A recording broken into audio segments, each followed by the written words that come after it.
Hi everyone. In this video, I'm going to be taking you through how to use the e-invoicing system in Xero and how it can give you some benefits. So you may have seen emails from MBIE or you may have seen some communications from Xero about e-invoicing. I also mentioned it in my last video. The idea behind e-invoicing is that it's a way that you can get your invoices put into your customers' accounting systems regardless of whether they're on Xero or not.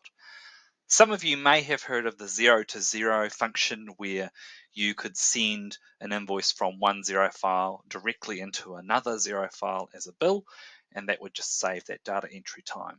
So that concept is effectively what e-invoicing is. Key difference though is that you can send invoices from say Xero into another system like MYOB or another accounting system that your customer is on, and it'll automatically go in as a bill. Now, I'm going to be going through this particular page here from Xero, and there's also an infographic that I'll briefly cover as well. Both of these will be provided as links in the description of this video if you would like to learn a bit more about how this all works. So, e-invoicing, so it's all about you create the invoice in Xero and you send it via the secure e-invoice network, and that automatically goes into your customer's software system ready for them to approve and pay without having to worry about them having to do data entry or anything like that. And that just ensures that the likelihood of you getting paid earlier is that much better. And this is why the New Zealand government has been pushing for this, is because they know that a large part of our economy is small business and they really want to push the adoption of this system to help speed things up. Government departments have also gotten on board with this, so if you do work with a government department, I suggest that you contact them and see if they are able to use e-invoicing so that when you send invoices directly to them, the likelihood of you getting paid is that much higher, or getting paid faster is that much higher. So looking at this infographic, so e-invoicing, the process is just what we went through before. So you send an invoice via the e-invoice network, it goes straight to the customer and it was automatically put into their system, and it is therefore much easier for it to be paid, or much quicker for it to be paid. And then if we look at the old way, you'd create the sales invoice in your system, you would email it, the customer opens the email, they download or print it, accounts payable enters it or puts it through some other system, and then it eventually goes into their bill list ready to pay you.